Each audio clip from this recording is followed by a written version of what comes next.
The landscape of human embryo research has become increasingly complex, intertwined with ethical debates, legal implications, and scientific advancements, as evidenced by the recent discussions surrounding the 14-day rule for embryo cultivation.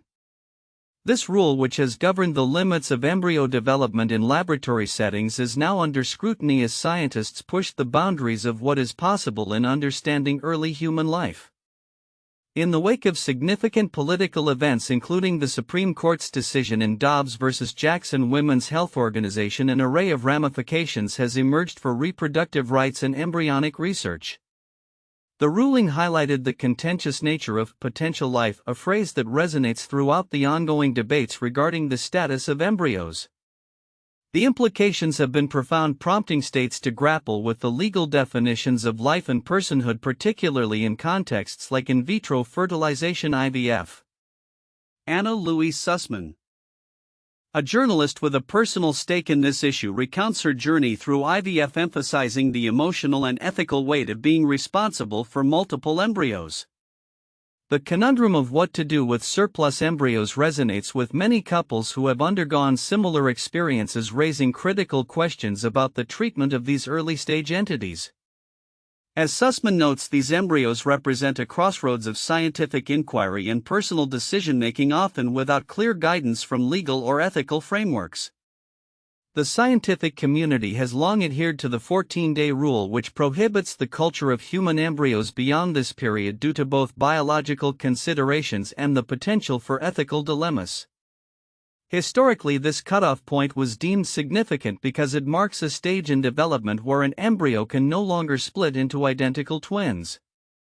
However, advancements in culture techniques have challenged this boundary, with researchers like Magdalena Zernicka-Goetz successfully cultivating embryos beyond this threshold, igniting a debate about the necessity and morality of extending this timeline for research purposes. Zernicka-Goetz's groundbreaking work at Cambridge University revealed insights into embryonic development that could lead to significant medical breakthroughs, including interventions for miscarriage and congenital anomalies. The potential to observe critical stages of organ formation and cellular communication has spurred calls to reconsider the 14-day rule, as researchers argue that understanding these early processes could ultimately save lives. Nevertheless, the ethical concerns surrounding embryo research remain a formidable barrier. Critics of expanding the cultivation period caution against unbridled scientific exploration that may disregard the moral implications of manipulating early human life. Bioethicists like Ben Hurlbut argue for a cautious approach, emphasizing the need for a sober assessment of the implications that come with the ability to grow embryos beyond established limits. Furthermore, the introduction of stem-cell-derived embryo models adds another layer of complexity as scientists explore alternatives that may bypass some ethical dilemmas while still raising questions about their status and rights. As discussions evolve within the scientific community, the political landscape continues to shift. With the Trump administration's call for a more stringent approach to embryo research, including Project 2025, the future of such research hangs in the balance. The potential for political intervention in scientific matters raises alarms about the implications for academic freedom and the progress of reproductive technologies. Public engagement in these discussions is paramount. As society stands on the precipice of significant advancements in reproductive science, it is crucial to foster a dialogue that encompasses not just scientific and medical perspectives, but also ethical and societal considerations. The urgency for comprehensive conversations around the treatment of embryos and the laws that govern them has never been more pronounced, as the ramifications of our choices today will resonate for generations to come. Looking forward, the intersection of science, ethics, and law will continue to shape the narrative surrounding human embryos. As technology advances and societal norms evolve, the ongoing debate will necessitate a careful balancing act between the pursuit of knowledge and the moral imperatives that define our humanity. The decisions made in the coming years will not only influence the future of reproductive health but also challenge the very essence of what it means to navigate the complexities of life itself. In a rapidly evolving technological landscape, The ramifications of organizational changes within influential cultural institutions can often ripple through broader societal frameworks. Recent reports have highlighted significant upheaval at the Kennedy Center, where the social impact team has been dismantled, leading to a wave of layoffs that are expected to continue. This restructuring raises critical questions about the center's commitment to community engagement and the role of arts organizations in addressing social issues. As detailed in a recent article from The Washington Post, the decision to eliminate the social impact team represents a stark shift in the Kennedy Center's operational focus. This team was instrumental in spearheading initiatives that connected the arts with social justice and community outreach, a mission that many believed was essential in fostering inclusivity and diversity within the arts. The move has generated considerable concern among advocates who fear that the center's ability to engage with and support marginalized communities will be severely compromised. The implications of these layoffs extend beyond the immediate loss of jobs. As the Kennedy Center grapples with its organizational identity, stakeholders are left questioning how this change will affect its programming and outreach efforts. The arts have a vital role in reflecting and shaping society, said a former member of the social impact team who wished to remain anonymous. This decision sends a message that those conversations may not be a priority anymore. Simultaneously, the political climate in the United States remains charged. As former President Donald Trump continues to challenge established norms and test the limits of executive power.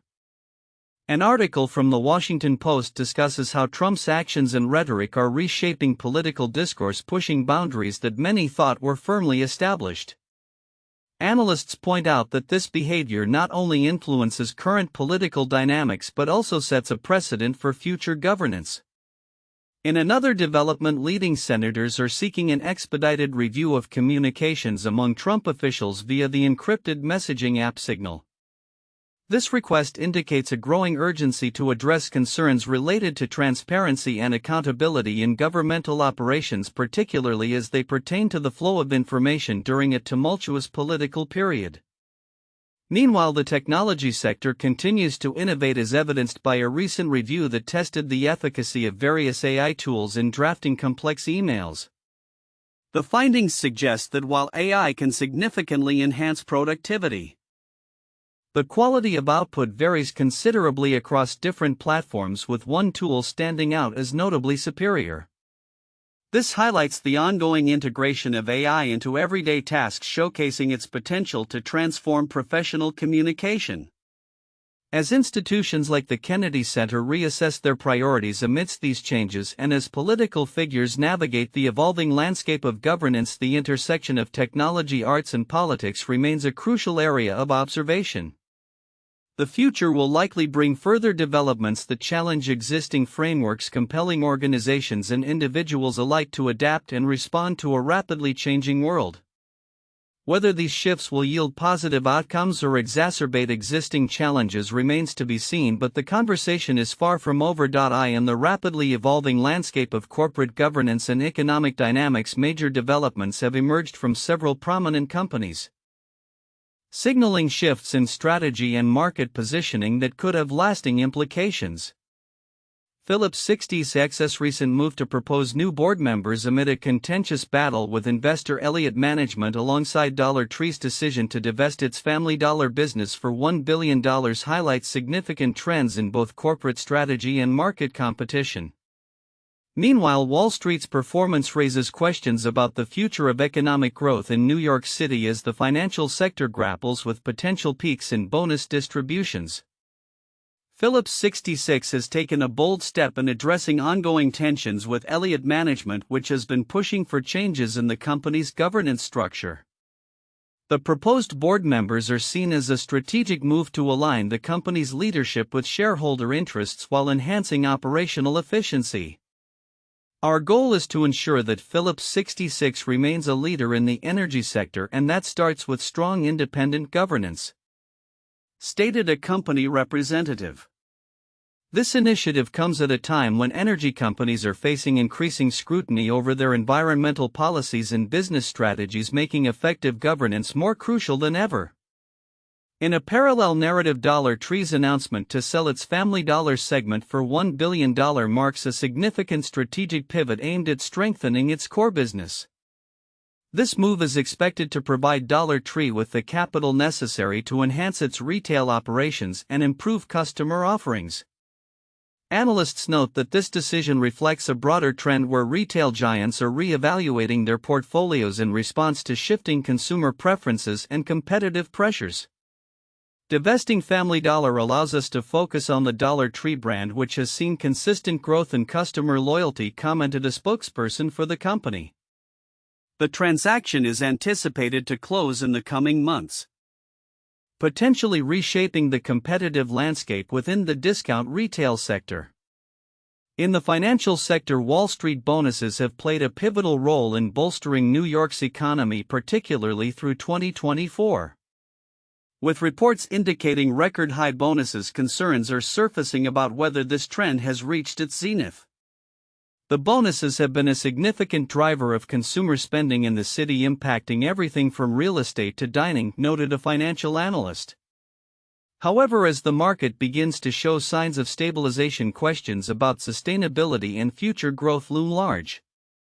Some experts worry that if Wall Street bonuses decline, it could lead to a ripple effect impacting the broader economy, particularly in sectors reliant on discretionary spending. Additionally, a quirky yet telling incident involving a Ford executive who was documented for keeping track of colleagues' verbal missteps has garnered attention within corporate circles. This anecdote highlights the pressures of corporate communication and the importance of precision in messaging, particularly in an industry where clarity can influence public perception and stakeholder confidence. In today's fast-paced corporate environment, every word counts, remarked a communications expert. This incident serves as a reminder that even in high-stakes environments, the human element and interpersonal dynamics play a crucial role in organizational culture. As these developments unfold, they underscore the interconnectedness of corporate strategy, market dynamics, and economic health. Companies are increasingly adapting to pressures from shareholders, consumers, and the broader economic landscape, making it essential for stakeholders to stay informed about these changes. Looking ahead, the implications of these corporate maneuvers will likely shape not only the future of the companies involved but also the broader economic environment in which they operate, making it an exciting period for observers and participants in the corporate world. In a significant geopolitical development, the European Union has firmly rejected Russia's demand for sanctions relief as part of a proposed ceasefire agreement involving Ukraine. This decision underscores the EU's unwavering stance against Moscow's military aggression, which has persisted for over 3 years. The rejection came shortly after the United States announced a ceasefire agreement with Russia and Ukraine aimed at protecting energy infrastructure and ensuring maritime safety in the Black Sea. However, the Kremlin's insistence on lifting sanctions, particularly those against Roselkazbank, an institution pivotal to Russian agricultural financing, has been met with firm resistance from Brussels. Anita Hipper, a spokesperson for the European Commission, emphasized that the sanctions would remain in effect until Russia completely withdraws its military forces from Ukraine. The end of the Russian unprovoked and unjustified aggression in Ukraine and unconditional withdrawal of all Russian military forces from the entire territory of Ukraine would be one of the main preconditions to amend or lift sanctions, she stated. Hipper further clarified that the EU's focus is on maximizing pressure on Russia using every available tool, including sanctions, to hinder its military capabilities. This position is echoed by Ukrainian President Volodymyr Zelensky, who has consistently maintained that Western sanctions must remain until Russia ceases its offensive operations. Zelensky criticized the Kremlin's narrative that a maritime ceasefire hinged on sanctions relief, asserting that such claims were manipulative and misleading. "We see how the Russians have already started to manipulate," he remarked in a recent address, referring to the Kremlin's attempts to distort the discussions surrounding the ceasefire. The ongoing conflict in Ukraine and the geopolitical tensions surrounding it have intensified discussions about food security, as the EU has faced accusations from Russia regarding the impact of its sanctions on agricultural exports. Hipper countered these claims, asserting that EU sanctions do not target trade in agricultural goods including food grain and fertilizers between Russia and third countries. This clarification is particularly vital as the global food supply chain remains under scrutiny, with poorer nations being disproportionately affected by the war. Meanwhile, in the realm of financial markets, Fidelity Investments is making headlines with its plan to launch a stablecoin as part of its broader digital asset strategy. This move comes amid a rapidly evolving regulatory landscape for cryptocurrencies in the US. Fidelity, a major player in asset management, is reportedly in the advanced stages of developing its token intended to act as a cash equivalent in cryptocurrency markets. This initiative signals Fidelity's commitment to exploring tokenized versions of U.S. Treasuries, highlighting the potential for significant shifts in how traditional finance interacts with digital assets. As the financial world braces for further regulatory scrutiny, the implications of Fidelity's stablecoin could resonate widely, particularly as policymakers in Washington debate the future of stablecoins in the financial system. This comes at a time when public trust in financial institutions is crucial, especially in light of recent volatility in the markets. In a related context, U.S. Federal Reserve officials are voicing concerns about rising inflation expectations among investors, which they warn could jeopardize plans for interest rate cuts. Austin Goolsbee, president of the Chicago Fed, identified signs of increasing market anxiety about inflation as a potential red flag for policymakers. With inflation expectations among consumers and investors diverging, the Fed faces a delicate balancing act as it navigates economic uncertainties exacerbated by trade policies under President Trump. Simultaneously, the U.S. shale industry is grappling with the ramifications of Trump's tariffs, which executives claim are undermining their production capabilities. A recent survey from the Federal Reserve Bank of Dallas revealed that many shale executives perceive an increase in uncertainty that threatens their drilling plans. The instability in trade policy is causing significant concern, with executives indicating that they may need to pause investments in the face of an unpredictable regulatory environment.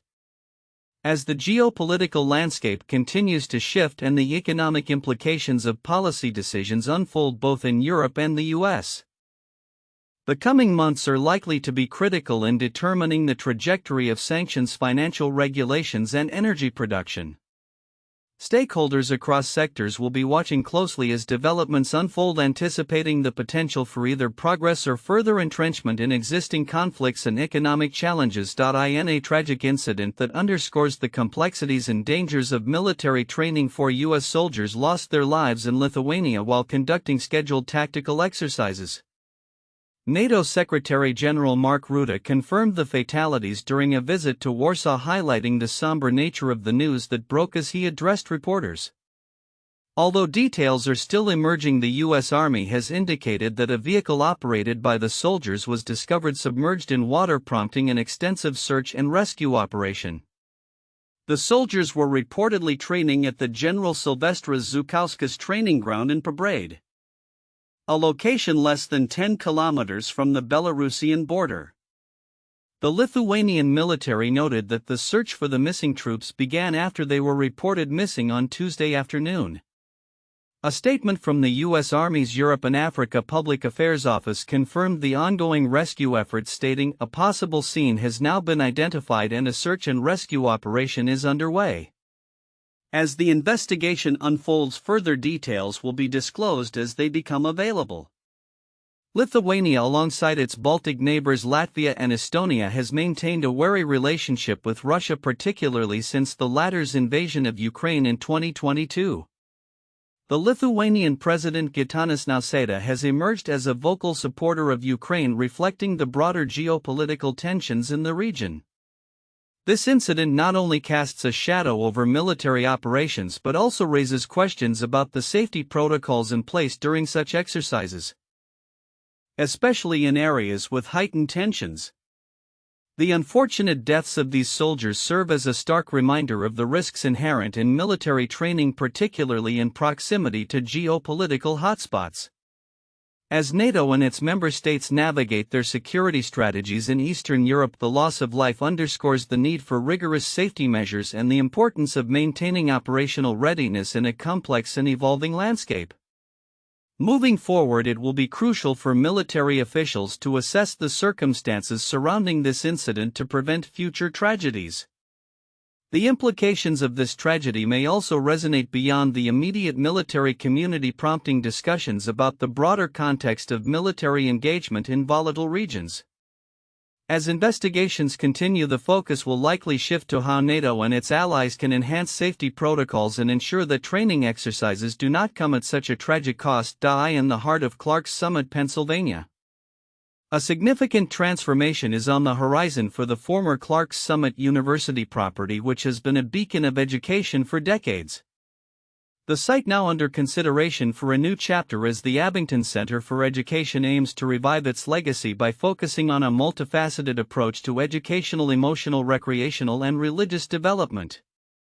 This proposal comes in the wake of the university's closure in August 2024, prompted by financial difficulties and the rejection of its plan to assist students in completing their degrees elsewhere.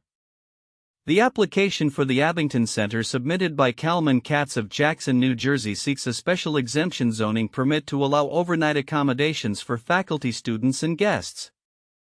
The application highlights the property's historical significance as a religious educational facility, asserting that the proposed operations would closely align with those of its predecessor. Despite being zoned for residential use, proponents argue that the center would preserve the character of the surrounding neighborhood and not adversely affect local residents' health, safety, or welfare. The former Clark's Summit University, previously known as Baptist Bible College, was established in 1932 and relocated to South Abington Township in 1968.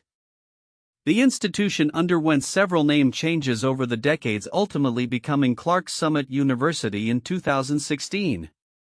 The sprawling campus, encompassing 18 buildings, was initially listed for sale at $17.5 million, and its current status is marked as pending on a local real estate website. As this new educational endeavor takes shape, community members are invited to participate in a public hearing scheduled for April 22, 2025. This meeting will provide an opportunity for residents and stakeholders to voice their opinions and concerns regarding the proposed center. Should the plans come to fruition, the Abington Center for Education could fill a vital gap left by the university's closure, potentially offering programs that cater to a diverse range of developmental needs. The shift could also reflect a broader trend in education, where institutions are re-evaluating their roles in community development amidst changing demographics and economic pressures. As future developments unfold, the potential impact of the Abington Center on the local community and beyond remains to be seen.